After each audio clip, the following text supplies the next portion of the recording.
Hello, നമ്മൾ ഇന്ന് പഠിക്കാൻ പോകുന്നത് ഇന്റർമീഡിയറ്റിന്റെ ഫസ്റ്റ് ഗ്രൂപ്പിലെ സബ്ജക്റ്റ് ആയ കോർപ്പറേറ്റ് ആൻഡ് അതർ ലോസ് എന്ന് പറയുന്ന സബ്ജക്റ്റ് ആണ്. അതിൽ മൊഡ്യൂൾ 3 ഫസ്റ്റ് ചാപ്റ്റർ ആയ ദ ജനറൽ ക്ലോസ് ആക്ട് 1897 അതാണ് നമ്മൾ ഡിസ്കസ് ചെയ്യാൻ പോകുന്നത്. അപ്പോൾ നമുക്ക് നേരെ ഈ ചാപ്റ്ററിലേക്ക് കിടക്കാം. അപ്പോൾ ഈ ചാപ്റ്ററിൽ ഫസ്റ്റ് ഇതിൽ ഇൻട്രൊഡക്ഷനിൽ കൊടുത്തിട്ടുണ്ട് ഈ ആക്ട് എന്നാണ് ഇനാക്ട് ആയത്. അതായത് 11th March 1897 ഈ ആക്ട് നിലവിൽ വന്നത്. പിന്നെ ഇതിൽ മെയിൻലി പഠിക്കാനുള്ള ചില definition of certain terms and general principle of interpretation തുടങ്ങിയ കാര്യങ്ങളൊക്കെയാണ്. പിന്നെ രണ്ടാമത്തെ കേസിൽ ഇതിന്റെ ഒബ്ജക്റ്റീവ്, പർപ്പസ്, ഇമ്പോർട്ടൻസ് ഒക്കെയാണ്. അത് ജസ്റ്റ് ഒന്ന് റീഡ് ചെയ്ത് വെച്ചാൽ മതി. നമ്മൾ ഈ ഈ ഒരു വീഡിയോയിൽ നമ്മൾ മെയിനായിട്ട് നോക്കുന്നത് പാസ്റ്റ് കുറച്ച് ഫ്യൂ ഇയേഴ്സ് ആയിട്ട് നമ്മുടെ എക്സാമിന് ചോദിക്കുന്ന ഡെഫിനീഷൻസ്, മെയിൻ ഐറ്റംസ് ഒക്കെയാണ് നമ്മൾ ഇതിൽ നോക്കുന്നത്. നമുക്ക് നേരെ ഇതിലേക്ക് കിടക്കാം. ജസ്റ്റ് ഇതൊന്ന് കുറച്ച് ഓടിച്ചു വിട്ട് കഴിയുമ്പോൾ നമുക്ക് കണ്ടില്ലേ ഒരു പ്രിയാമ്പിൾ. അപ്പം എന്താണ് പ്രിയാമ്പിൾ എന്നാണ് നമ്മൾ നോക്കുന്നത്. അതായത് ഇത്ര ഓർത്താൽ മതി. പ്രിയാമ്പിൾ എന്ന് പറഞ്ഞു കഴിഞ്ഞാൽ every act has A preamble which expresses the scope, objective and purpose of the act. അതായത് ഒരു ആക്ടിനെ പറ്റി, ഒരു ആക്ടിന്റെ പർപ്പസ് എന്താണ്, അതിന്റെ ഒബ്ജക്റ്റ് എന്താണ്, സ്കോപ്പ് എന്താണ്, അതെല്ലാമാണ് ഈ പ്രിയാമ്പിളിലുള്ളത്. വല്ല MCQനോ ഓക്കെ 1 മാർക്ക് 2 മാർക്സ് ഒക്കെ ചോദിച്ചു കഴിഞ്ഞാൽ എന്താണ് പ്രിയാമ്പിൾ, അതിന്റെ ഡെഫിനേഷൻ എന്താണെന്ന് ചോദിച്ചാൽ ഇത്ര എഴുതി വെക്കുക. പിന്നെ it is the main source for understanding the intention of law maker behind the act. അതായത് ഒരു ആക്ട് ഉണ്ടാക്കാൻ, ഒരു ആക്ട് ഉണ്ടായതിന്റെയൊക്കെ പുറകിൽ എന്തായിരുന്നു കാരണം, അതെല്ലാം അതിന്റെ ഇന്റൻഷൻ എന്തായിരുന്നു, അതെല്ലാം ഈ പ്രിയാമ്പിളിലുണ്ട്. പിന്നെ whenever there is ambiguity in understanding any provision of the act, അതായത് ഒരു ആക്ടുമായി ബന്ധപ്പെട്ട, ഒരു ആക്ടിന്റെ പ്രൊവിഷനുമായി ബന്ധപ്പെട്ട എന്തെങ്കിലും കാര്യത്തിൽ ഒരു ആംബിഗ്വിറ്റി, അതായത് എന്തെങ്കിലും ഒരു അവ്യക്തത ഉണ്ടെങ്കിൽ നമുക്ക് ഈ പ്രിയാമ്പിൾ നോക്കിയാൽ മതി. കാരണം എന്താണ്, ഈ പ്രിയാമ്പിളിന്റെ മെയിൻ കാര്യം എന്ന് പറയുന്നത് ഒരു ആക്ടിന്റെ ഒബ്ജക്റ്റ് എന്താണ്, സ്കോപ്പ് എന്താണ്, പർപ്പസ് എന്താണ്, അതെല്ലാമാണ് പ്രിയാമ്പിൾ എക്സ്പ്രസ് ചെയ്യുന്നത്. പിന്നെ എന്താണ്, നേരെ പോകുമ്പോൾ ഡെഫിനീഷൻ എന്താണ്, ഒരു ഡെഫിനീഷൻ എന്താണ്, അതൊക്കെയാണ് ഇതിൽ കൊടുത്തിട്ട്. പിന്നെ മീൻസ് എന്താണ്, ഇൻക്ലൂഡ് എന്താണ്. ഈ മീൻസ് എന്ന് പറഞ്ഞാലും ഇൻക്ലൂഡ് എന്ന് പറഞ്ഞാലും രണ്ട് സെയിം ആണ്? അല്ല, ഒരിക്കലും സെയിം അല്ല. മീൻസ് എന്ന് പറഞ്ഞു കഴിഞ്ഞാൽ അതിൻ്റെ ഇത് നോക്കി, some definition use the word means at definition exhaustive definition and exactly define the term. അതായത് ഒരു ഡെഫിനേഷൻ, ഒരു സംഭവം നമ്മൾക്കറിയാം. ഇപ്പം ഇൻകം ടാക്സ്, ഇൻകം മീൻസ് എന്നൊക്കെ നമ്മൾ പറയാറുണ്ട്. അതായത് മീൻസ് എന്ന് പറഞ്ഞു കഴിഞ്ഞാൽ അതിൽ വേറെ ഒന്നും ഇൻക്ലൂഡഡ് അല്ല, അത് എക്സ്ഹോസ്റ്റീവ് ഇൻ നേച്ചറാണ്. അതായത് സമഗ്രമായ ഒരു കംപ്ലീറ്റഡ് ആയിട്ടുള്ള മീനിങ് ഓൾറെഡി മീൻസിലുണ്ട്. അപ്പം മീൻസ് എന്ന് കൂട്ടിയ ഒരു ഡെഫിനേഷൻ വല്ല നമ്മൾ എഴുതുവാണെങ്കിൽ അതിൽ വേറെ ഒന്നും ഇൻക്ലൂഡ് ചെയ്യാൻ നമുക്ക് പറ്റത്തില്ല. ആ ഉള്ള ഡെഫിനേഷൻ തന്നെ നമുക്ക് എഴുതാൻ പറ്റുള്ളൂ. അപ്പം മീൻസ് എന്ന് പറഞ്ഞാൽ അത് എക്സ്ഹോസ്റ്റീവ് ഇൻ നേച്ചറാണ്. അത് ശരിക്കും ആ ടേമിനെ തന്നെ ഡിഫൈൻ ചെയ്തിട്ടുണ്ട്. അപ്പോൾ അതിൽ വേറെ ഒന്നും ഇൻക്ലൂഡ് ചെയ്യാൻ പറ്റില്ല. ഇനിയും ഇൻക്ലൂഡ് എന്ന് പറഞ്ഞു കഴിഞ്ഞാൽ എന്താണെന്ന് ചോദിച്ചു കഴിഞ്ഞാൽ okay, that is inclusive in നേച്ചറാണ്. അതായത് ഇൻക്ലൂഡ് എന്ന് പറഞ്ഞു കഴിഞ്ഞാൽ അതിൽ പിന്നെ നമുക്ക് കാര്യങ്ങൾ ഇൻക്ലൂഡ് ചെയ്യാൻ പറ്റും. പിന്നീട് നമുക്കതിൽ കൂടുതൽ കാര്യങ്ങൾ അതിലേക്ക് ഇൻക്ലൂഡ് ചെയ്ത് എഴുതാനായിട്ട് പറ്റും. പ്രിമ ഫേസ് എന്നൊക്കെ നമ്മൾ പറയും. പക്ഷെ മീൻസ് എന്ന് പറഞ്ഞാൽ അത് മീൻസ്, അത് ഓൾറെഡി അത് ഡിഫൈൻ ചെയ്തിട്ടുണ്ട് ആ ടേം. അതിൽ വേറെ കാര്യങ്ങളൊന്നും നമുക്ക് ഇൻക്ലൂഡ് ചെയ്യാനായിട്ട് പറ്റില്ല. പിന്നെ നമ്മൾ അടുത്തതായിട്ട് പോകുമ്പോൾ നോക്കിയേ, ഷാൾ ഓർ മെയ്. ഈ ഷാളും മെയ് എന്ന് പറഞ്ഞ സെയിം ആണ്? അല്ല. ഈ ഷാൾ എന്ന് പറഞ്ഞു കഴിഞ്ഞാൽ അതിൻ്റെ ഒരു മെയിൻ കാര്യം, ഷാൾ എന്ന് പറഞ്ഞാൽ മാൻഡേറ്ററി ഓർ ഇംപെററ്റീവ് ആണ്. അതായത് ഷാൾ എന്ന് പറഞ്ഞാൽ അത് നിർബന്ധമായിട്ട് ചെയ്തിരിക്കണം, അതിലൊരു മാറ്റവും ഇല്ല. ദേ ഷാൾ എന്ന് പറഞ്ഞു കഴിഞ്ഞാൽ അത് മെയിൻ, ആ വേർഡ് ഷാൾ എന്ന് പറഞ്ഞ മീനിങ് മാൻഡേറ്ററി ആണ്. അതായത് ഒരു കാര്യം നിർബന്ധമായിട്ട് ചെയ്യണം, അതിൽ ചില എക്സ്ക്യൂസസ് ഒന്നുമില്ല, ഇത് നിർബന്ധമായിട്ടും ചെയ്തിരിക്കണം. നമുക്കറിയാം കമ്പനീസ് ആക്ടിൽ മെയിൻലി പറയാറുണ്ട് കമ്പനി ഷാൾ ഫയൽ, എന്തെങ്കിലും ഫയൽ ROCക്ക് ഫയൽ ചെയ്യണമെന്നൊക്കെ പറയാറുണ്ട്. അപ്പം ഷാൾ എന്ന് പറയുന്ന മീനിങ് മാൻഡേറ്ററി ആയിട്ടാണ്, അതിൽ പ്രത്യേകിച്ച് ഒരു എക്സ്ക്യൂസും ഇല്ല, മാൻഡേറ്ററി ആയിട്ട് ചെയ്യണം. പക്ഷേ മേ എന്ന് പറഞ്ഞു കഴിഞ്ഞാൽ എന്താണ്, മേ വേണേ ചെയ്താൽ മതി, ചെയ്യണോ നിർബന്ധമൊന്നുമില്ല എന്നൊരു അർത്ഥം. അതായത് നോട്ട് മാൻഡേറ്ററി ആണ്. അപ്പൊ ഷാളും മേയും തമ്മിൽ എന്തെങ്കിലും ഡിഫറൻസ് ചോദിക്കുകയാണെങ്കിൽ അത് എഴുതണം. അതായത് ഷാൾ എന്ന് പറഞ്ഞാൽ മാൻഡേറ്ററി ആണ്, മറ്റേത് മാൻഡേറ്ററി അല്ല, കാരണം വേണേ ചെയ്താൽ മതി, ഒരു മേ എന്നൊരർത്ഥം. പിന്നെ അടുത്ത സെക്ഷൻ 1 മെയിൻലി പറയുന്നത് പ്രിലിമിനറി ആക്ടിവിറ്റീസ്. അതായത് ഇതിൻ്റെ ഒരു ഇൻട്രൊഡക്ഷൻ ആണ്, അതായത് ഇൻട്രൊഡക്ടറി പാർട്ടാണ് of the law. Generally contain short title, അതായത് ആ ആക്ടിനെ പറ്റിയുള്ള title, short title, commencement, application, അതിൻ്റെ ഒരു പ്രിലിമിനറി കാര്യമാണ് സെക്ഷൻ 1 ഇനി സെക്ഷൻ 2 കാര്യം നോക്കി, ഹാസ് റിപ്പൽഡ്, അതായത് റിപ്പീൽ ചെയ്തിട്ടുണ്ട് സെക്ഷൻ 2. എന്താണ് റിപ്പീൽ എന്നുള്ളത് നമ്മൾ തുടർന്ന് നമ്മൾ അടുത്ത ഇതിൽ നോക്കും, എന്താണ് റിപ്പീലിന്റെ മീനിങ്. അപ്പൊ സെക്ഷൻ 2 റിപ്പീൽ ചെയ്തേക്കുവാണ്. ഇനി സെക്ഷൻ 3 കുറേ ഡെഫിനീഷൻസ് പറയുന്നത്. അപ്പം ഇതിൽ ഇമ്പോർട്ടൻ്റ് ആയ ഡെഫിനേഷൻസ് ആണ് നമ്മൾ നോക്കുന്നത്. അപ്പം ഓക്കെ, ആക്ട് ഡെഫിനീഷന് അതിൽ മെയിൻ ആയിട്ടുള്ള നമ്മുടെ എക്സാമിനൊക്കെ ചോദിച്ചുകൊണ്ടിരിക്കുന്നതാണ് നമ്മൾ ഇതിൽ പഠിക്കാൻ പോകുന്നത്. അപ്പം ഇതിൽ അഫിഡവിറ്റ്, എന്താണ് അഫിഡവിറ്റ് എന്ന് പറഞ്ഞാൽ എന്താണ്? സെക്ഷൻ 3 ക്ലോസ് 3 അഫിഡവിറ്റിന്റെ ഡെഫിനേഷൻസ് കൊടുത്തിട്ടുണ്ട്. അപ്പം 3 മാർക്സ് 4 മാർക്സിനൊക്കെ എന്താണ് ഇതിന്റെ ഡെഫിനേഷൻ ചോദിച്ചാൽ നമ്മൾ ഈ സെക്ഷൻ കൂടി എഴുതണം. 3 ക്ലോസ് 3 ആണ് ഇതിൽ പറയണത്. അപ്പം അഫിഡവിറ്റ് എന്താണെന്ന് ചോദിച്ചാൽ നമുക്ക് നോക്കാം. It shall include affirmation and declaration in the case of a person by law allowed to affirm or declare instead of swearing. There are two important points derived from the above definition: affirmation and declaration in case of person allowed affirming or declaring instead of swearing. ഈ affidavit എന്ന് പറഞ്ഞാൽ എന്തായാലും meaning?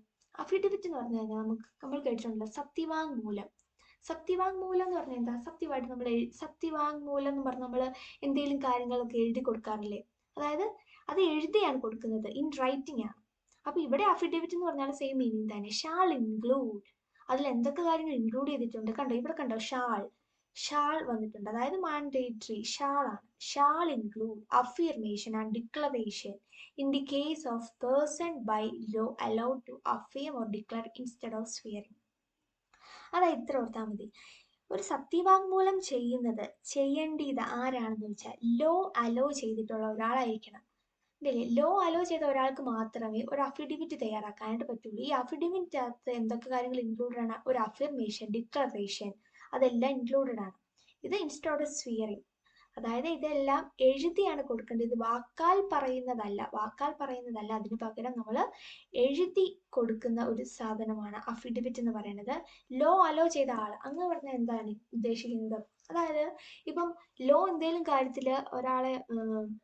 കാര്യത്തിൽ punish ചെയ്തിരിക്കുക, അങ്ങനെയുള്ള ഒരാൾക്ക് ഒരിക്കലും affidavit എഴുതാൻ പറ്റത്തില്ല. അപ്പം ലോ അലോ ചെയ്ത ഒരാൾക്ക് മാത്രമേ അഫിഡവിറ്റ് ഉണ്ടാക്കാനായിട്ട് പറ്റത്തുള്ളൂ. പിന്നെന്താണ്? ഇത് തന്നെയാണ് താഴെ കൊടുക്കുന്നത് ടു ഇമ്പോർട്ടൻറ്റ് പോയിന്റ്സ്. അതായത് ഇതിൽ അഫിർമേഷൻ ഉണ്ട്, ഡിക്ലറേഷൻ ഉണ്ട്. In case of person allowed affirm declare instead of swearing. അതായത് ഇത് തന്നെ സെയിം പോയിന്റ് തന്നെയാണ് താഴെ കൊടുത്തേക്കുന്നത്. ഇത്ര ഓർത്താൽ മതി. ഇൻ റൈറ്റിംഗിലാണ് നമ്മൾ ഇത് എഴുതുന്നത്, വാക്കാൽ പറയുകയല്ല. പിന്നെ എന്താണ്? ഇതിലൊരു ഡിക്ലറേഷൻ അഫിർമേഷൻ ഉണ്ട്. ഇത് ലോ അലോ ചെയ്ത ആൾക്ക് മാത്രമേ എഴുതാൻ പറ്റുള്ളൂ. പിന്നെ ഇത് കണ്ടില്ല, affidavit is a written statement. നമ്മൾ പറഞ്ഞത് തന്നെ റിട്ടൺ സ്റ്റേറ്റ്മെന്റ് ആണ്. Confirmed by oath or affirmation for use as evidence in court or before any authority. ഇത് കണ്ടില്ലേ? ഓത്ത് എന്ന് പറഞ്ഞാലും അതുപോലെ തന്നെ ഈ സ്വിയർ എന്നൊക്കെ പറഞ്ഞു കഴിഞ്ഞാൽ അഫിഡവിറ്റിന്റെ സെയിം മീനിങ് തന്നെയാണ് ഇതിലുള്ളത്. അപ്പം നമുക്ക് ഇനിയും വരുമ്പോൾ പഠിക്കാം അതൊക്കെ എന്താണെന്ന്. പിന്നെ സെൻട്രൽ ആക്ട് ഒക്കെ ഉണ്ട്. ജസ്റ്റ് നമ്മൾ അതൊക്കെ സെൻട്രൽ ഗവൺമെന്റ് എന്താണെന്ന് നമ്മൾ അതൊക്കെ ജസ്റ്റ് നോക്കുക. നമ്മൾ മെയിൻ ആയിട്ടുള്ള കാര്യങ്ങളാണ് നോക്കുന്നത്. അപ്പം ഇതൊക്കെ നിങ്ങൾ ചെറുതായിട്ടൊന്ന് റീഡ് ചെയ്ത് വെച്ചാൽ മതി.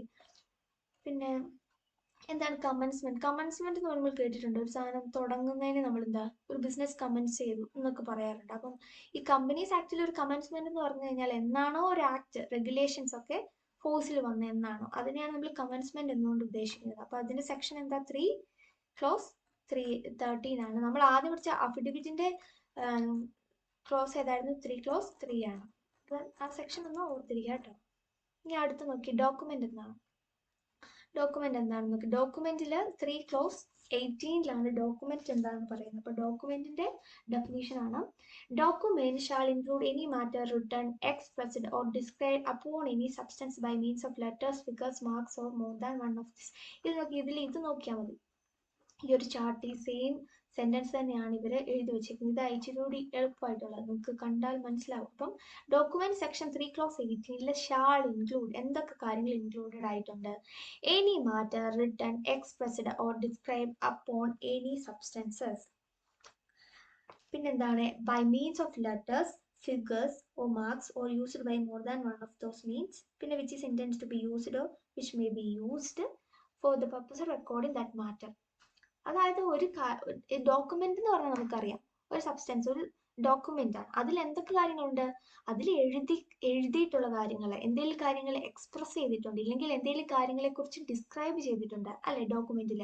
പിന്നെ എന്താണ്? ആ ഡോക്യുമെന്റിൽ എന്തൊക്കെ കാര്യങ്ങളുണ്ട്? ലെറ്റേഴ്സ് ഉപയോഗിക്കും, ഫിഗേഴ്സ് ഉണ്ട്, അങ്ങനെ കുറെ കാര്യങ്ങൾ അതിൽ ഉപയോഗിച്ചിട്ടുണ്ട്. അപ്പൊ ഡോക്യുമെന്റ് എന്ന് പറഞ്ഞു കഴിഞ്ഞാൽ അതിലൊരു റിട്ടൺ മാറ്റർ ആയിരിക്കും.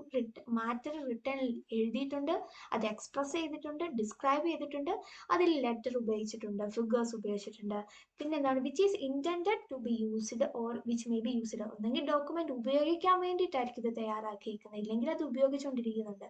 പിന്നെ for the purpose of recording that matter, പിന്നെ അത് റെക്കോർഡ് ചെയ്യാൻ വേണ്ടിയിട്ട് ഉപയോഗിക്കുന്നു. അതായത് ഈ ഒരു ഡോക്യുമെന്റിന് എക്സാമ്പിൾ എന്താണ്, നമുക്കറിയാവുന്ന പോലെ book, file, painting, inscription and computer files also document. Document എന്ന് പറഞ്ഞു കഴിഞ്ഞാൽ എന്താ, ബുക്ക്, നമ്മൾ ഉപയോഗിക്കുന്ന ബുക്ക്, ഫയല്, പെയിന്റിങ്, അതായത് റിട്ടേൺ ആയിട്ടുള്ള ലെറ്റേഴ്സ് ഒക്കെ ഉള്ള എല്ലാം ഡോക്യുമെന്റ് ആയിട്ടാണ് നമ്മൾ കാണേണ്ടത്. പിന്നെ നോക്കിയിട്ട് does not include Indian currency note. പിന്നെ പ്രത്യേകം പറയുന്നുണ്ട് Indian currency note. Indian currency നോട്ടിൽ എന്തൊക്കെയുണ്ട്, ലെറ്റർ ഉണ്ട്, റിട്ടേൺ ഫിഗേഴ്സ് ഉണ്ട്, എല്ലാം ഉണ്ട്. പക്ഷേ അത് എന്താണ്, ഒരിക്കലും ഡോക്യുമെന്റ് അല്ല. അപ്പൊ അത് പ്രത്യേകം ഒന്ന് ഓർത്തിരിക്കുക. ഇനി നമ്മൾ അടുത്ത നോക്കാൻ പോകുന്നത് ഏതാന്ന് നോക്കാം. ഓക്കെ, ഒരു ഫിനാൻഷ്യൽ ഇയർ. എന്താണ് ഫിനാൻഷ്യൽ ഇയർ? ഫിനാൻഷ്യൽ ഇയർ പറയുന്നത് സെക്ഷൻ നോക്കി, സെക്ഷൻ 3 ക്ലോസ് 21 ആണ് നമ്മൾ പഠിക്കുന്നത്. Financial year shall mean the year commencing on the first day of April. നമുക്കറിയാം ഫിനാൻഷ്യൽ ഇയർ എപ്പോഴും തുടങ്ങുന്നത് എന്നാണ്, കമൻസ് ചെയ്യുന്നത് എന്നാണ്, ഫസ്റ്റ് ഡേ ഓഫ് ഏപ്രിൽ ആണ്. ഏപ്രിൽ 1-നാണ് നമ്മുടെ ഫിനാൻഷ്യൽ ഇയർ സ്റ്റാർട്ട് ചെയ്യുന്നത്. അതിന്റെ സെക്ഷൻ 3 ക്ലോസ് 21 ആണ്. പിന്നെന്താണ് നോക്കി, difference between financial year and calendar year. Financial year start from first day of April, but calendar year start from first day of ജനുവരി. നമുക്കറിയാം നമ്മുടെ കലണ്ടർ ഇയർ എന്ന് സ്റ്റാർട്ട് ചെയ്യുന്ന ജനുവരി 1-നാണ്. പക്ഷെ നമ്മൾ ആസ് എ ഒരു കൊമേഴ്സ് സ്റ്റുഡൻറ് എന്ന രീതിയിൽ നമുക്ക് അറിയാം ഫിനാൻഷ്യൽ ഇയർ നമ്മൾ കുഞ്ഞു ക്ലാസ്സിലോട്ട് പഠിക്കുന്നതാണ് ഫസ്റ്റ് ഏപ്രിൽ ആണ്. അപ്പൊ ഇവിടെ എൻഡിന്റെ കാര്യമൊന്നും പറയുന്നില്ല, commencing on first day of April, അതാണ് ഫിനാൻഷ്യൽ ഇയർ 3 ക്ലോസ് 21 പറയുന്നത്. പിന്നെ ഇതിന്റെ ഒരു പടമാണ്, അത് നമ്മളിപ്പോൾ പഠിച്ചത് അതൊക്കെ തന്നെ ഉള്ളൂ. പിന്നെ നമുക്ക് നോക്കാം. പിന്നെ നോക്കി അടുത്ത ഗുഡ് ഫെയ്ത്ത്. ഇതൊക്കെ എപ്പോഴും എക്സാമിന് ചോദിക്കുന്നതാണ്. ഇപ്പൊ ഗുഡ് ഫെയ്ത്ത് എന്ന് പറഞ്ഞു കഴിഞ്ഞാൽ സെക്ഷൻ 3 ക്ലോസ് 22-ലാണ് പറയണത്. ഗുഡ് ഫെയ്ത്ത് നോക്കി, a thing shall be deemed to be done in good faith where it is in fact done honestly whether it is done negligently or not. അതായത് ഒരു കാര്യം ചെയ്തത് നല്ല ഇന്റൻഷനോടെയാണ് ഒരു കാര്യം ചെയ്തേക്കുന്നത്. അതായത് അതിനെയാണ് ഹോണസ്റ്റ്ലി ഒരു കാര്യം ചെയ്തു, അതിൽ നെഗ്ലിജൻസ് ഉണ്ടെങ്കിലും ഇല്ലേലും, നെഗ്ലിജൻസ് ഉള്ളതോടെയോ ഇല്ലാതെയോ ഒക്കെ നമ്മളൊരു കാര്യം ചെയ്തു. നമുക്ക് അതായത് ഒരാൾക്ക് വേണ്ടി നമ്മളൊരു കാര്യം ചെയ്തു, ഒരു ഹോണസ്റ്റ്ലി നമ്മളൊരു കാര്യം ചെയ്തു. ഇപ്പൊ എന്താ പറയാ, നമ്മൾ ഒരു ഹോണസ്റ്റ്ലി ഒരു കാര്യം ചെയ്തു കൊടുത്തു, അതില് ഇപ്പം ആർക്കെങ്കിലും ഒരു ഉപദ്രവം വന്നുപോയി, പക്ഷെ നമ്മൾ ചെയ്ത ഇന്റൻഷൻ, നമ്മുടെ ഇന്റൻഷൻ എന്ന് പറയുന്നത് കറക്റ്റ് ഇന്റൻഷൻ ആയിരുന്നു. നമ്മൾ ഹോണസ്റ്റ്ലിയോടെ ഒരു കാര്യം ഒരാൾക്ക് ചെയ്തു കൊടുത്തു, പക്ഷെ അതിൽ എന്തെങ്കിലും ഒരു പിഴവ് സംഭവിച്ചു. പക്ഷെ നമ്മളത് പിഴവ് ഉണ്ടാകാൻ വേണ്ടിയിട്ടല്ല നമ്മൾ അങ്ങനെ ചെയ്തത്, പക്ഷെ നമ്മൾ ചെയ്തപ്പോൾ അങ്ങനെ സംഭവിച്ചു പോയതാണ്. അപ്പൊ അതിനെയാണ് ഗുഡ് ഫെയ്ത്ത് എന്ന് പറയുന്നത്. അതായത് ഇത്ര ഓർത്താൽ മതി, അതിൽ നെഗ്ലിജൻസ് ഉണ്ടെങ്കിലും ഇല്ലെങ്കിലും നമ്മളൊരു കാര്യം ചെയ്തത് ഹോണസ്റ്റ്ലി ആണെങ്കിൽ അതിനെ ഡീം ചെയ്യുന്നത് എന്തായിട്ടാണ്, ഗുഡ് ഫെയ്ത്ത് ആയിട്ടാണ് കാണുന്നത്. പിന്നെന്താണ്, പിന്നെ ഗവൺമെന്റ് എന്താന്ന് നോക്കി, 3 ക്ലോസ് 23-ലെ ഗവൺമെന്റ് ഓർ ദി ഗവൺമെന്റ് എന്ന് പറഞ്ഞാലും ദ ഗവൺമെന്റ് എന്ന് പറഞ്ഞാലും shall include both the central government and state government. അപ്പൊ വെറുതെ ഗവൺമെന്റ് എന്താന്ന് ചോദിച്ചാൽ അതിൽ എപ്പോഴും സെൻട്രൽ ഗവൺമെന്റും സ്റ്റേറ്റ് ഗവൺമെന്റും ഇൻക്ലൂഡഡ് ആണ്. അപ്പൊ ഡെഫിനേഷൻ ചോദിച്ചു കഴിഞ്ഞാൽ ഇത് എഴുതി വെക്കാൻ ശ്രമിക്കണം. പിന്നെ ഗവൺമെന്റ് സെക്യൂരിറ്റീസ് എന്താണ്, സെക്ഷൻ 3 ക്ലോസ് 24-ൽ പറയുന്നുണ്ട്, government security shall mean securities of the central government or of any state government but in any act regulation made before the commencement of the. ഇത്ര ഓർത്താൽ മതി. അതായത് സെക്യൂരിറ്റീസ് എന്ന് പറഞ്ഞു കഴിഞ്ഞാൽ എന്താണ്, സെൻട്രൽ ഗവൺമെന്റിന്റെയോ സ്റ്റേറ്റ് ഗവൺമെന്റിന്റെയോ സെക്യൂരിറ്റീസിനെയാണ് നമ്മൾ ഗവൺമെന്റ് സെക്യൂരിറ്റീസ് എന്ന് പറയുന്നത്. പിന്നെ നോക്കിയേ, ഇമ്മൂവബിൾ പ്രോപ്പർട്ടി എന്താണെന്ന്. ഇതൊക്കെ ഇമ്പോർട്ടൻ്റ് ആണ്, ഇതൊക്കെ ഇടയ്ക്കൊക്കെ ചോദിക്കുന്നതാണ്. അപ്പം ഇത് നോക്കിയ വളരെ ഈസിയാണ്. എന്താണ് ഇമ്മൂവബിൾ പ്രോപ്പർട്ടി? നമുക്കറിയാം ഇമ്മൂവബിൾ പ്രോപ്പർട്ടി എന്ന് പറഞ്ഞാൽ എന്താ, മൂവബിൾ അല്ലാത്ത പ്രോപ്പർട്ടി. അതായത് ഇമ്മൂവബിൾ പ്രോപ്പർട്ടി ഷാൾ ഇൻക്ലൂഡ്, അതിൽ എന്തൊക്കെ കാര്യങ്ങൾ ഇൻക്ലൂഡ് ആയിട്ടുണ്ട്, ലാൻഡ്. ഇത് കണ്ടില്ല, ഇൻക്ലൂഡഡ് എന്ന് പറഞ്ഞാൽ, അപ്പൊ ഇനിയും വേണമെങ്കിൽ കാര്യങ്ങൾ നമുക്ക് ഇൻക്ലൂഡ് ചെയ്യാമെന്നാണ് അതിനർത്ഥം. അപ്പൊ ഇതിൽ മെയിൻലി 4 കാര്യമാണ് കൊടുത്തേക്കുന്നത്. Land, benefit to arise out of land, and things attached to the earth or permanently fastened to anything attached to the earth. അതായത് ഈ ലാൻഡ് എന്ന് പറഞ്ഞു കഴിഞ്ഞാൽ എന്താ, മൂവബിൾ ആണോ? അല്ല, അത് അവിടെ ഉറച്ചിരിക്കുന്ന സാധനമാണ്, ഇമ്മൂവബിൾ ആയിട്ടുള്ള പ്രോപ്പർട്ടിയാണ്. അപ്പൊ ലാൻഡിനെ നമ്മൾ ഇമ്മൂവബിൾ പ്രോപ്പർട്ടി ആയിട്ട് ട്രീറ്റ് ചെയ്യും. പിന്നെ എന്താണ്, benefit to arise out of land, അങ്ങനെ പറഞ്ഞാൽ എന്താ, നമ്മുടെ ലാൻഡിൽ നിന്ന് നമുക്ക് എന്തെങ്കിലും ബെനിഫിറ്റ് കിട്ടുന്ന രീതിയിലുള്ള എന്തെങ്കിലും, അതായത് ഇപ്പൊ എന്താ, ലാൻഡിൽ ഒരു ട്രീ ഉണ്ട്. ഇതിലെ എക്സാമ്പിൾസ് നമുക്ക് നോക്കിയാൽ അറിയാൻ പറ്റും. ഇതിൽ എക്സാമ്പിൾസ് ഉണ്ട്, നോക്കി ഇതിൽ കൊടുത്തിട്ടുണ്ട് എക്സാമ്പിൾസ് ഒക്കെ. ട്രീ മസ്റ്റ് ബി, അതായത് okay, trees must be regarded as important proper because they are attached or rooted in the earth. അതായത് എർത്തിൽ അത് അറ്റാച്ച് ചെയ്തിട്ടുണ്ട്, റൂട്ട് ചെയ്തിട്ടുണ്ട്. അപ്പം ഈ അടുത്ത് നോക്കി, things attached to the earth, അതിനൊക്കെ എക്സാമ്പിൾ ആണ് ട്രീസ് എന്ന് പറയുന്നത്. പിന്നത്തെ കാര്യമാണ് ട്രീസ്. ഇപ്പം നമ്മുടെ ലാൻഡിൽ ഒരു ട്രീ ഉണ്ട്, അപ്പം നമ്മൾ അതിനെ എന്തായിട്ട് ട്രീറ്റ് ചെയ്യും, ഇമ്മൂവബിൾ പ്രോപ്പർട്ടി ആയിട്ട് ട്രീറ്റ് ചെയ്യും. പക്ഷെ ഈ തടി വെട്ടി ഇങ്ങനെ ടിമ്പർ അതൊക്കെ ആക്കി, തടി വുഡാക്കി നമ്മൾ മുറിച്ചു മാറ്റിയാൽ, എർത്തിൽ നിന്ന് മുറിച്ചു മാറ്റിയിട്ടുണ്ടെങ്കിൽ അതിനെ ഒരിക്കലും നമ്മൾ ഇമ്മൂവബിൾ പ്രോപ്പർട്ടി ആയിട്ട് നമ്മൾ കാണില്ല. അതെന്താണ്, മൂവബിൾ പ്രോപ്പർട്ടിയാണ്. തടി കൊണ്ടേ നമുക്ക് എടുത്തുകൊണ്ട് പോകാമല്ലോ, അത് മൂവബിൾ പ്രോപ്പർട്ടി ആയിട്ട് ട്രീറ്റ് ചെയ്യുക. അപ്പം വുഡ്, ടിമ്പർ അതൊക്കെ ചോദിച്ചു കഴിഞ്ഞാൽ അത് മൂവബിൾ പ്രോപ്പർട്ടിയാണ്. ഇമ്മൂവബിൾ പ്രോപ്പർട്ടിയുടെ കേസ് വരുമ്പോൾ ട്രീ, സ്റ്റാൻഡിങ് ട്രീസ്, അതായത് ലാൻഡിൽ ഉറച്ചു നിൽക്കുന്ന ട്രീ, അതുപോലെ തന്നെ ലാൻഡ്, പിന്നെ things attached to the earth നമ്മൾ പറഞ്ഞു. പിന്നെ permanently fasten to anything attached to the earth. അങ്ങനെ പറഞ്ഞാൽ എന്താ, പെർമനന്റ്ലി, അതായത് നമ്മുടെ എർത്തിൽ പെർമനന്റ്ലി എന്തെങ്കിലും അറ്റാച്ച് ചെയ്തിട്ടുണ്ടെങ്കിൽ, ഇപ്പം എന്താ, ഇപ്പം നമ്മുടെ എർത്തിൽ എന്തെങ്കിലും സോയിലിൻ്റെ വല്ല പ്ലാന്റ് മിഷനറീസ് അതൊക്കെ പെർമനന്റ്ലി വല്ല ഫിറ്റ് ചെയ്ത് വെച്ചിട്ടുണ്ടെങ്കിൽ അതിനെയൊക്കെ നമ്മൾ ഇമ്മൂവബിൾ പ്രോപ്പർട്ടി ആയിട്ട് ട്രീറ്റ് ചെയ്യും. പിന്നെ ഇതിൽ കൊടുത്തിട്ടുണ്ട് നോക്കി, an agreement to convey forest produce like tent leaves, timber, bamboos, etc., the soil for making bricks, the right to build on and occupy the land for business purposes, and the right to grow new trees and get leaves from trees that grow in further and all included in the term immovable properties. Then the right of access from place to another may come with the definition immovable property. Whereas the right to drain of water, right to drain of water is not immovable property. ഈ right to drain of water എന്ന് പറയുന്നത് immovable property അല്ല, പ്രത്യേകം ഇവിടെ കൊടുത്തിട്ടുണ്ട്. Any machinery fixed to the soil, കണ്ടോ, മുമ്പ് പറഞ്ഞ പോലെ സോയിലിൽ എന്തെങ്കിലും മെഷീനറി ഫിക്സ് ചെയ്തിട്ടുണ്ടെങ്കിൽ standing crops can held as immovable property ആക്കാം. അപ്പം നമ്മൾ മുമ്പ് പഠിച്ചതിൻ്റെയൊക്കെ എക്സാമ്പിൾ ആണ് സ്റ്റാൻഡിങ് ട്രീസ്, പിന്നെ എന്തെങ്കിലും സോയിലിൽ മെഷീനറി വല്ലതും അറ്റാച്ച് ചെയ്തിട്ടുണ്ടെങ്കിൽ. പിന്നെ നമ്മളിപ്പോൾ പഠിച്ച ഒരു എക്സാമ്പിൾ വന്നായിരുന്നു, എന്തായിരുന്നു, drain, water drain, right to drain of water എന്ന് പറയുന്നത് ഇമ്മൂവബിൾ പ്രോപ്പർട്ടി അല്ല. പിന്നെ ടിമ്പർ അതെല്ലാം എന്താണ്, മൂവബിൾ പ്രോപ്പർട്ടിയാണ്. പിന്നെ നോക്കിയേ, ഇംപ്രസൺമെന്റ് എന്ന് പറഞ്ഞാൽ എന്താ, അത് നമ്മൾ മുമ്പ് പഠിച്ച ആ ഡെഫിനേഷൻസ് ഇവിടെ കൊടുത്തിട്ടുണ്ട്, അപ്പോൾ ഇത് പഠിച്ചാലും മതി. പിന്നെ നോക്കിയേ, imprisonment section 3 clause 27, imprisonment shall mean imprisonment of either description as defined in the Indian Penal Code. അതായത് ഇന്ത്യൻ പീനൽ കോഡിൽ ഡിസ്ക്രൈബ് ചെയ്തിട്ടുള്ളതിനെയാണ് നമ്മൾ ഇംപ്രസൺമെന്റ് എന്ന് പറയും. ഇംപ്രസൺമെന്റ് എന്താ, എന്തെങ്കിലും കാര്യങ്ങളൊക്കെ പണിഷബിൾ ആയിട്ട് എന്തെങ്കിലും കാര്യങ്ങൾ ഒഫൻസ് വല്ലതും ചെയ്തിട്ടുണ്ടെങ്കിൽ നമുക്ക് പ്രിസൺമെന്റ്, ജയില് അതൊക്കെ കിട്ടുന്ന കാര്യമാണ് പറയുന്നത്. പിന്നെ ഇന്ത്യൻ ലോ ഉണ്ട് താഴെ.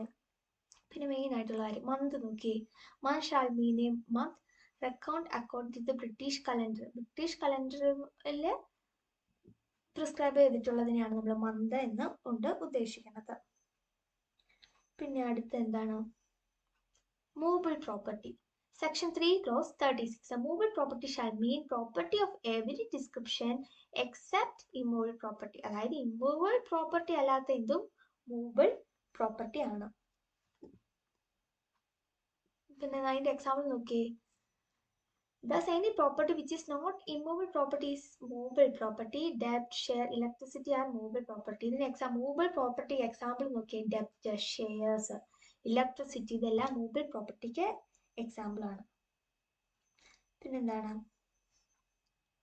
ഇവിടെ ഈ മന്ത് എന്ന് പറയുന്നത് അക്കൗണ്ട് ബ്രിട്ടീഷ് കലണ്ടറിൽ അത് കണക്കാക്കിയാണ് നമ്മൾ മന്ത് നോക്കേണ്ടത്. നമുക്ക് മനസ്സിലായല്ലോ. ഇനി അടുത്ത ഓത്ത്, നമ്മൾ ആദ്യമേ അഫിഡവിറ്റ് വന്നപ്പോഴേ പറഞ്ഞായിരുന്നു, ഓത്ത് എന്ന് പറഞ്ഞാൽ അഫിഡവിറ്റ് എന്നൊക്കെ പറഞ്ഞാൽ സെയിം മീനിങ് ആണ്. നോക്കി, oath shall include affirmation and declaration in the case of person by law allowed to affirm or declare instead of swearing. ആ സെയിം ഡെഫിനിഷൻ ആണ്. അതായത് ലോ അലോ ചെയ്തിട്ടുള്ള ആൾക്ക് മാത്രമേ ഓത്ത് ചെയ്യാനും പറ്റുള്ളൂ, അതൊക്കെയാണ്. പിന്നെ ഒഫൻസ് എന്താണ്, ഒഫീഷ്യൽ ഗസറ്റ് എന്താണ്, ഒഫൻസ് എന്ന് പറഞ്ഞാൽ എന്താ, പണിഷബിൾ ആയിട്ട് രീതിയിൽ എന്തെങ്കിലും കാര്യങ്ങൾ ചെയ്തിട്ടുണ്ടെങ്കിൽ അതിനെ പറയുന്നതാണ് ഒഫൻസ്. പിന്നെ ഒഫീഷ്യൽ ഗസറ്റ് എന്ന് പറഞ്ഞാൽ official gazette of India, official gazette of A state അതിൽ ഇൻക്ലൂഡഡ് ആണ്. പിന്നെ പേഴ്സൺ, ഇത് ഇച്ചിരി ഇമ്പോർട്ടൻ്റ് ആണ്. പേഴ്സൺ എന്ന് പറഞ്ഞിട്ട് ക്ലോസ് 42 പേഴ്സൺ എന്താണെന്ന് പറയുന്നത്. പേഴ്സൺ എന്താണ്? പേഴ്സണിനകത്ത് ഇൻക്ലൂഡ് ആരൊക്കെയാണ് person?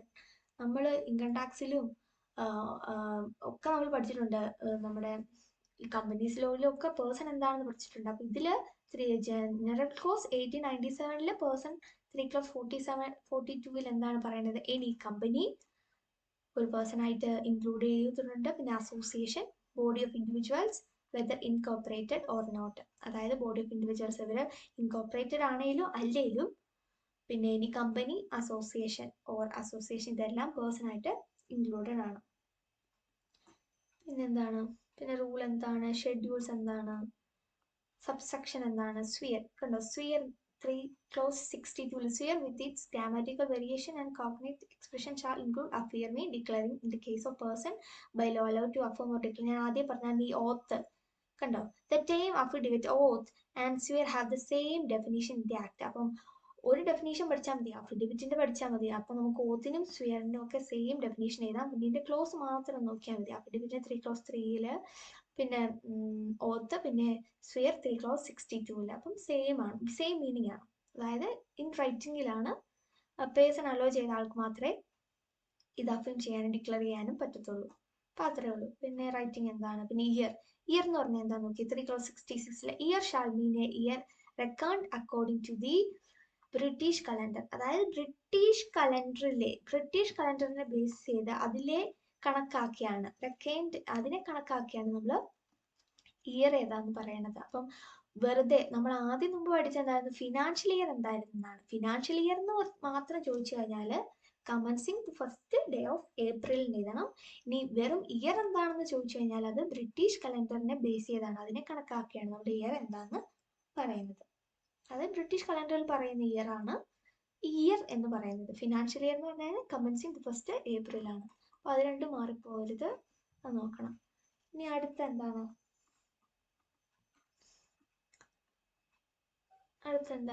General rules construction section 5 to section 13 coming to operation of ഇനാക്ട്മെന്റ്.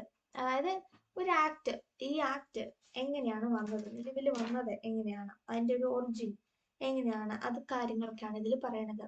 അപ്പൊ ഇതിൽ നോക്കിയേ, it received the action of the governor general in case of central act before the commencement of the Indian constitution act.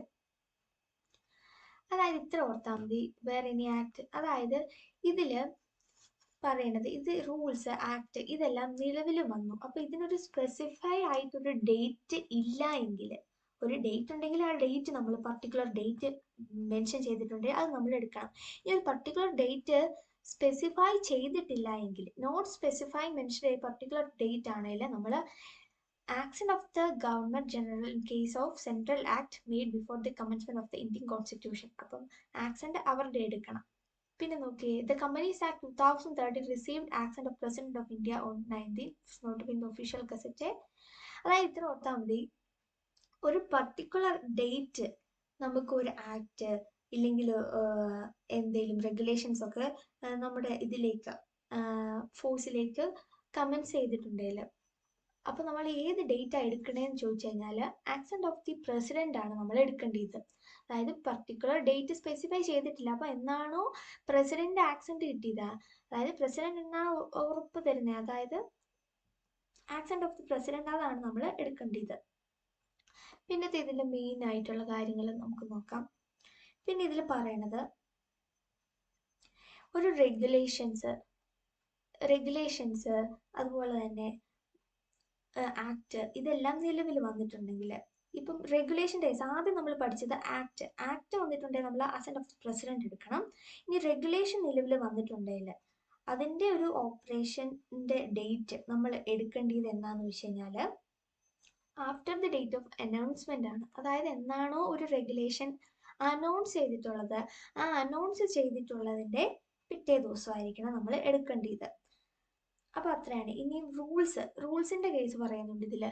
റൂൾസിന്റെ case പറയണത് നോക്കി, published wide gazette notification. അതായത് official ഗസറ്റിൽ, അതായത് gazette notification വന്നിട്ടുള്ള അതിലെ date ആയിരിക്കണം നമ്മൾ എടുക്കേണ്ടത്. നമ്മൾ 3 കേസ് പഠിച്ചു. ആക്ട് ഒരു പർട്ടിക്കുലർ ഡേ തന്നില്ലേ, ആക്സെന്റ് ഓഫ് പ്രസിഡന്റ് എടുക്കണം. റെഗുലേഷന്റെ കേസാണെങ്കിൽ നമ്മൾ എന്നാണോ ആ റെഗുലേഷന്റെ ആ ഡേറ്റ് ഓഫ് അനൗൺസ്മെന്റ് എന്താണോ തന്ന അതിന്റെ പിറ്റേ ദിവസം നമ്മൾ എടുക്കണം. റൂൾസിന്റെ കേസാണെങ്കിൽ എന്നാണോ ഗസറ്റ് നോട്ടിഫിക്കേഷനിൽ വന്നിട്ടുള്ള പബ്ലിഷ് ചെയ്തിട്ടുള്ളത് അത് നമ്മൾ എടുക്കണം. പിന്നെ നമ്മൾ പഠിക്കുന്നത് സെക്ഷൻ 6 എഫക്റ്റ് ഓഫ് റിപ്പീൽ. നമ്മൾ ആദ്യമേ ഒരു സെക്ഷൻ 2 റിപ്പീലായെന്ന് പറഞ്ഞപ്പോൾ പഠിച്ചായിരുന്നു. പിന്നെ നമ്മൾ പഠിക്കുന്നു. അപ്പോൾ എന്താണ് റിപ്പീല്? റിപ്പീൽ എന്ന് പറഞ്ഞു കഴിഞ്ഞാൽ എന്താണ്? അത് സെക്ഷൻ 6 പറയുന്നത്. അതായത് ഈ റിപ്പീൽ, ഒരു ആക്ട്, ഒരു റൂള് എന്തെങ്കിലും റിപ്പീൽ ആവുക എന്ന് പറഞ്ഞു കഴിഞ്ഞാൽ അത് റിമൂവൽ ചെയ്യുക അല്ലെങ്കിൽ അത് ക്യാൻസൽ ചെയ്യുക എന്നൊക്കെയാണ് അതിനർത്ഥം. Okay, where any central legislation or any regulation made after the commencement of this act repeals any act made or yet to be made unless another purpose exists, the repeal shall not. അതായത് ഓർത്താൽ മതി, ഒരു act repeal ചെയ്യുക എന്നുകൊണ്ട് ഉദ്ദേശിക്കുന്നത് അത് ഒരിക്കലും നിലവിൽ ഉണ്ടായിരുന്നതായി കാണില്ല. അതായത് നമ്മുടെ ആക്ടിനെ അത് എന്താ കളഞ്ഞു, എടുത്ത് കളഞ്ഞു, അത് ഒരിക്കലും എക്സിസ്റ്റ് ചെയ്തിട്ടില്ല എന്ന രീതിയിൽ വേണം അതിനെ കാണാനായിട്ട്. അതായത് ഇപ്പൊ നമുക്കറിയാം, ഒരു എക്സാമ്പിൾ പറയുകയാണ്. ഇപ്പൊ കമ്പനീസ് ആക്ട് 1957 ആയിരുന്നു നമ്മുടെ ആദ്യത്തെ ആക്ട്. ഇപ്പോഴത്തെ നമ്മുടെ കമ്പനീസ് ആക്ട് എന്താണ്? 2013 ആണ്. അപ്പം 1956 നമുക്ക് ഉണ്ടെന്നറിയാം, പക്ഷെ നമ്മളെല്ലാം ബേസ് ചെയ്യുന്നത് ഏതാ? കമ്പനീസ് ആക്ട് 2013 ബേസ് ചെയ്താണ് ഉള്ളത്. അപ്പൊ അത് റിപ്പീൽ ചെയ്തതിന് ഒരു എക്സാമ്പിൾ ആണ്. അതായത് അതൊരിക്കലും ഉണ്ടായിരുന്നതായി നമ്മൾ കാണില്ല, നെവർ എക്സിസ്റ്റ്, അതായത് എക്സിസ്റ്റ് ചെയ്യുന്നതായിട്ട് നമ്മൾ കാണില്ല. അതാണ് ഇതിൽ പറയുന്നത്. പിന്നെ നോക്കിയേ, ഈ ഒരു കുറച്ച് കാര്യങ്ങൾ ഇതിൽ പറയുന്നുണ്ട്. Revive anything not enforce or prevail during the period at which repeal is effected. ഇനി റിപ്പീൽ ഒരു കാര്യം ചെയ്തിട്ടുണ്ടെങ്കിൽ അത് എങ്ങനെ ചെയ്യണം? റിപ്പീൽ വന്നിട്ടുണ്ടെങ്കിൽ എന്തൊക്കെ കാര്യങ്ങൾ അഫക്റ്റ് ആവും? അപ്പം റിപ്പീൽ ഒരു ആക്ട് സംഭവിച്ചാൽ എന്തൊക്കെ കാര്യങ്ങൾ വരും, എന്തൊക്കെ കാര്യങ്ങൾ നമ്മൾ നോട്ട് ചെയ്യണം, അതൊക്കെയാണ് ഇതിൽ പറയുന്നത്. അപ്പം റിപ്പീൽ എന്ന് പറഞ്ഞാൽ ഒരു ആക്ട് ഡിലീറ്റ് ആയതുപോലെ തന്നെ നമ്മൾ കാണണം. ഓക്കെ, ഫസ്റ്റ് പോയിന്റ് ആണ് revive anything not enforced or prevail during the period at which repeal is effected. ഒരു ആക്ട് റിപ്പീൽ ആവുക എന്ന് പറഞ്ഞു കഴിഞ്ഞാൽ അതിന് പകരമായിട്ട് പുതിയൊരു ആക്ട് വരുമല്ലോ. അതുകൊണ്ടാണല്ലോ നമ്മൾ പഴയ ആക്ടിനെ റിപ്പീൽ ആക്കി എന്ന് പറയുന്നത്. അപ്പം പുതിയ ആക്ട് കൊണ്ടുവരുമ്പോൾ റിവൈവ് എനിത്തിങ് നോട്ട് എൻഫോഴ്സ്ഡ് എന്ന് പറഞ്ഞു കഴിഞ്ഞാൽ പുതിയൊരു ആക്ട് നിലവിൽ വന്നു. അപ്പം ആ പഴയതുമായിട്ട് ഒരു തരത്തിൽ സാമ്യമില്ലാത്ത ഒരു പുതിയ ആക്ട് അല്ല കൊണ്ടുവരേണ്ടത്. അതായത് പഴയ ആക്ടിൽ ഉണ്ടായിരുന്ന ആ ഒരു മെയിൻ തീം തന്നെ ആയിരിക്കണം നമ്മൾ പുതിയ ആക്ടിലും കൊണ്ടുവരേണ്ടത്. അല്ലാതെ രണ്ടും ഡിഫറെൻ്റ് ആയിട്ടുള്ള ഒരു പുതിയൊരു ആക്ട് ആയിരിക്കില്ല കൊണ്ടുവരുന്നത്. ആ പഴയ ആക്ടിൽ ഉണ്ടായിരുന്ന കോർ പ്രിൻസിപ്പിൾ, ആ മെയിൻ കാര്യം തന്നെ ആയിരിക്കണം കൊണ്ടുവരേണ്ടത്. അല്ലാതെ ഇല്ലാത്ത സാധനമൊന്നും ആയിരിക്കില്ല നമ്മൾ കൊണ്ടുവരേണ്ടത്. The second point, after the previous operation of any enactments or repealed or anything duly done or suffered there under എന്ന് പറഞ്ഞാൽ എന്താ? അതായത് ഒരു പുതിയ ഒരു ആക്ട് വന്നു എന്ന് പറഞ്ഞുകൊണ്ട് പഴയ ആക്ട്, പ്രീവിയസ് ആക്ടിൽ ഉണ്ടായിരുന്ന ചില കാര്യങ്ങളൊക്കെ ചേഞ്ച് ഒന്നും വരത്തില്ല. പഴയ കാര്യങ്ങൾ ഉണ്ടായിരുന്നതൊക്കെ തന്നെ ഇപ്പോഴും ഉണ്ടാവും. അങ്ങനെ ചേഞ്ചസ് ഒന്നും ഒത്തിരി വരില്ല. ആ പുതിയ ആക്ട് വന്നു എന്ന് വെച്ചാൽ പഴയതിന് ചേഞ്ച് ഒന്നും വരത്തില്ല. അതായത് ഇപ്പൊ 1956 ആക്ടിൽ പറയുന്ന ചില കാര്യങ്ങൾ എല്ലാം പാടെ ഇല്ലാതാക്കിയില്ല. അതിലെ ചില കാര്യങ്ങളൊക്കെ ഇപ്പോഴും അതനുസരിച്ചുണ്ട്. പക്ഷെ നമ്മൾ ആക്ടിന്റെ പേര് പറയുമ്പോൾ 2030 പ്രകാരം ചെയ്യുക എന്നാണ് പറയുന്നത്. അല്ലാതെ കംപ്ലീറ്റ് ആയിട്ട് പുതിയൊരെണ്ണം അല്ല നമ്മൾ കൊണ്ടുവരേണ്ടത്. Previous operation of any enactment repeal ആയിട്ടുണ്ടെങ്കിൽ എല്ലാം അതേപടി മാറ്റില്ല. പിന്നെ അവിടെ നോക്കി affect any right, privilege, obligation or liability acquired or incurred under any acts or repealed. അതായത് ഒരു ആക്ട് റിപ്പീൽ ചെയ്തിട്ടുണ്ടെങ്കിൽ ആ പഴയ ആക്ടിൽ ഉണ്ടായിരുന്ന റൈറ്റ്, പ്രിവിലേജസ്, ഒബ്ലിഗേഷൻ ഒക്കെ ആർക്കെങ്കിലും കൊടുക്കുന്നുണ്ടെങ്കിൽ അതൊക്കെ പാടെ ഇല്ലാതാകുന്നില്ല. ആ റൈറ്റിനെ ഒന്നും അഫക്റ്റ് ചെയ്യുന്നില്ല. ആ റൈറ്റ് എല്ലാം പഴയ പോലെ തന്നെ ഇപ്പോഴും ഉണ്ട്. അതായത് പഴയ ആക്ടിൽ ഉണ്ടായിരുന്ന റൈറ്റ് ഒക്കെ ഇപ്പം പുതിയ ആക്ട് വന്നാലും ഉണ്ട്, അത് പാടെ അസാധുവായി പോകുന്നില്ല. അതാണ് പ്രത്യേകം ഓർക്കേണ്ടത്. നോക്കി affect any penalty, forfeiture, punishment include in respect of any offence committed against any enactment or repealed. അതായത് പഴയ ലോയിൽ പറഞ്ഞിട്ടുള്ള ചില പണിഷ്മെന്റ്, ചില പെനാൽറ്റി, ഇതിനെ പറ്റിയൊക്കെ പഴയ ആക്ടിൽ ഡിസ്ക്രൈബ് ചെയ്തിട്ടുണ്ട്. അപ്പം പുതിയ ആക്ട് വന്നു എന്ന് വെച്ചുകൊണ്ട് അതിൽ മാറ്റമൊന്നും വരില്ല. ഇപ്പൊ എക്സാമ്പിൾ പറയുകയാണെങ്കിൽ ഇപ്പം പഴയ ഒരു പണിഷ്മെന്റിൽ ഇപ്പം 10,000 രൂപയായിരുന്നു ഒരു ഒഫൻസ് ചെയ്തെങ്കിൽ കൊടുക്കേണ്ടത്. അപ്പൊ ആ ആള് 10,000 രൂപ കൊടുത്തു. അന്നേരം പുതിയ ആക്ട് വന്നു, അത് റിപ്പീലായിട്ട് പുതിയ ആക്ട് വന്നപ്പോൾ പറയുക 1,00,000 രൂപയായി ആ ഒഫൻസിന് എന്ന് പറയുക. അപ്പൊ അങ്ങനെ പറഞ്ഞുകൊണ്ട് ഇപ്പോ 10,000 അടച്ച ആള് ഇനി 1,00,000 കൊടുക്കണമെന്നുണ്ടോ? ഇല്ല. ആ പഴയ ആക്ടിൽ അയാൾ 10,000 അടച്ചു, അത് ലോഫുള്ളി കറക്റ്റ് ആണ്, അതിനെ ഒരിക്കലും അഫക്റ്റ് ചെയ്യത്തില്ല. അപ്പം ഇപ്പൊ ഇന്ത്യ എന്താ പറയാ, ഇപ്പം പഴയ ആക്ട് ഉണ്ടായിരുന്നപ്പോൾ ഒരാളിപ്പം ഇംപ്രസൺമെന്റ് അനുഭവിച്ചു, ജയിലിൽ കടന്നു, ഒരു 5 വർഷത്തേന് ജയിലിൽ കിടന്നു. 5 വർഷമായിരുന്നു അയാളുടെ കാലയളവ്. അന്നേരമാണ് ആ ആക്ട് റിപ്പീലായിട്ട് പുതിയ ആക്ട് പറയുക ആ ഒഫൻസ് ചെയ്തിട്ടുള്ളവർക്ക് ഇനി തൊട്ട് 10 വർഷമാക്കി എന്ന് പറയാം. അപ്പൊ ഇയാളിപ്പോൾ ഓൾറെഡി 4 വർഷം നിന്നു. അപ്പം ഉടനെ അയാൾക്ക് ഇനി 10 വർഷം കൂടി നിൽക്കണമെന്നുണ്ടോ? ഇല്ല. അയാൾ ഓൾറെഡി 4 വർഷം നിന്നെങ്കിൽ 5 വർഷത്തേനായിരുന്നു അയാൾ നിന്നെ. അപ്പം ആ 5 വർഷം വരെ ആയിരിക്കും അയാളുടെ കാലയളവ് എന്ന് വെച്ചോണ്ട് പുതിയ ആക്ട് വന്നു എന്നോർത്തോണ്ട് അയാൾക്ക് ഡബിൾ ആയിട്ട് ഒന്നും കൂടി ആ 10 വർഷത്തിലേക്ക് കടക്കേണ്ട ആവശ്യമൊന്നുമില്ല. അതായത് പഴയ ആക്ടില് തന്നെ റൈറ്റും ഒബ്ലിഗേഷൻസും പെനാൽറ്റിയും ഒക്കെ അതേപടി ഉണ്ട്. അപ്പം അത് അനുഭവിക്കുന്ന ആള് ആ സംഭവം തന്നെ ഒന്ന് തുടർന്നാൽ മതി. അപ്പം അതിനൊന്നും അഫക്റ്റ് ചെയ്യില്ല. അപ്പം ഒരു ഒഫൻസ് ചെയ്ത ആൾക്ക് 2 ആക്ട് ലോയിലെയും കൂടി കാര്യങ്ങൾ ചെയ്യണം എന്നില്ല. എന്നൊക്കെ മനസ്സിലായി എന്ന് വിചാരിക്കുന്നു. പിന്നെ അടുത്ത് നോക്കിയ affect any inquiry litigation remedy with regard to such claim privilege ഡെപ്റ്റ് response of any inquiry litigation remedy may be initiated continue insisted. അത് ഇത്ര കൊടുത്താൽ ഒരു എൻക്വയറി ഇപ്പം പഴയ ആക്ടിൽ ഉണ്ടായിരുന്ന ഒരു കേസുമായി ബന്ധപ്പെട്ട ഒരു കാര്യത്തിൽ ക്ലെയിം നടക്കുക, എൻക്വയറി ഒക്കെ നടക്കുവാണെങ്കിൽ അതൊക്കെ പുതിയ ആക്ട് വന്നു എന്ന് കണ്ടുകൊണ്ട് ആ എൻക്വയറി ഒക്കെ നിർത്തലാക്കുകയോ ക്ലെയിം നിന്നു പോവുകയോ ഒന്നുമില്ല. ആ പഴയ ആക്ടിൽ ഉണ്ടായിരുന്ന ആ കാര്യം തുടർന്നുകൊണ്ട് തന്നെ കണ്ടിന്യൂ ആയിക്കൊണ്ട് തന്നെ ഇരിക്കും. പുതിയ ആക്ട് വന്നു എന്ന് പറഞ്ഞുകൊണ്ട് അവരുടെ റൈറ്റ് ഇതൊക്കെ ഒന്നും പോണില്ല. അപ്പൊ ഇത്ര ഓർത്താൽ മതി. അപ്പോൾ റിപ്പീൽ ആവുക എന്ന് വിചാരിച്ചാൽ നോക്കിയേ, act is repealed, it must be considered as if it had never existed. നമ്മൾ റിപ്പീൽ ആകുക എന്ന് വെച്ച് കഴിഞ്ഞാൽ നമ്മൾ വിചാരിക്കണം എന്ത്, അതൊരിക്കലും നിലവിലില്ലാത്ത പോലെ തന്നെ നമ്മൾ വിചാരിക്കണം. പക്ഷെ ആ ആക്ടിൽ പറഞ്ഞ ഇത്രയും കാര്യങ്ങളൊക്കെ ഉള്ളതായിട്ട് തന്നെ നമ്മൾ കരുതണം. അതിലൊരു പഴയ ആക്ടിൽ ഉണ്ടായിരുന്ന കാര്യങ്ങൾക്കൊന്നും വില ഇല്ലാതാവുന്നില്ല. അതിലുണ്ടായിരുന്ന കാര്യങ്ങൾക്ക് ഇപ്പോഴും റൈറ്റും ഒബ്ലിഗേഷൻസ് ഉണ്ട്. പക്ഷെ നമ്മൾ ട്രീറ്റ് ചെയ്യേണ്ടത് ആക്ട് ഒരിക്കലും നിലവിൽ ഉണ്ടായിരുന്നതായിട്ട് ട്രീറ്റ് ചെയ്യില്ല. അത്രേ ഉള്ളൂ. പിന്നെ 6A repeal of act making textile amendment in act of regulations. ഈ സെക്ഷൻ 6A എന്താ പറയണെന്ന് വെച്ച് കഴിഞ്ഞാൽ ഇത്ര ഓർത്താൽ മതി. അതായത് ഇപ്പം പഴയ ആക്ടില് എന്തെങ്കിലുമൊക്കെ ഒരു അമെൻമെന്റ് കൊണ്ടുവന്നിട്ടുണ്ട്.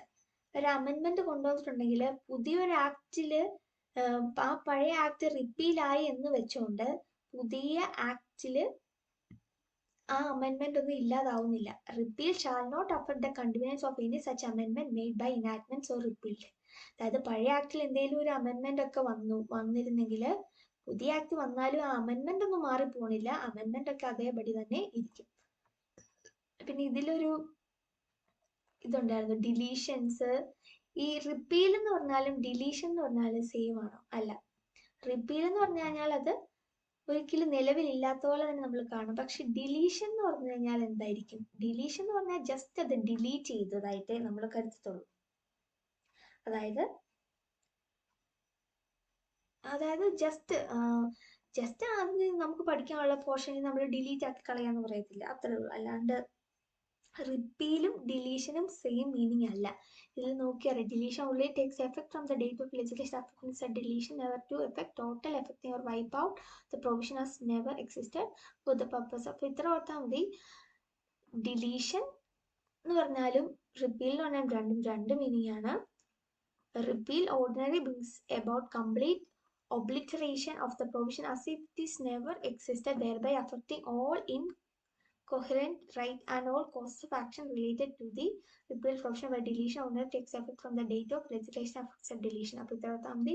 ഡിലീഷൻ എന്ന് പറഞ്ഞാൽ ജസ്റ്റ് നമ്മുടെ ഇതിൽ നിന്ന് ഡിലീറ്റ് ആക്കി കളയുക, അത്ര ഓർത്താൽ മതി. പക്ഷെ റിപ്പീൽ എന്ന് പറഞ്ഞു കഴിഞ്ഞാൽ കംപ്ലീറ്റ് ആയിട്ടുള്ള ഒബ്ലിറ്ററേഷൻ ആണ്, അതായത് ഇല്ലാതാക്കുകയാണ്. കംപ്ലീറ്റ് ഒബ്ലിറ്ററേഷൻ എന്ന് പറഞ്ഞു കഴിഞ്ഞാൽ കംപ്ലീറ്റ്ലി ഇല്ലാണ്ടാക്കുകയാണ് റിപ്പീൽ. ഡിലീഷൻ എന്ന് പറഞ്ഞു കഴിഞ്ഞാൽ ജസ്റ്റ് നമ്മുടെ ഇതിൽ നിന്ന് ഡിലീറ്റ് ചെയ്ത് കളയുക, വൈപ്പ് ഔട്ട് ചെയ്യുക, അത്രയൊക്കെ ഉള്ളൂ അതിനർത്ഥം. പിന്നെന്താ, അടുത്തത് നമ്മൾ 6A പഠിച്ചു.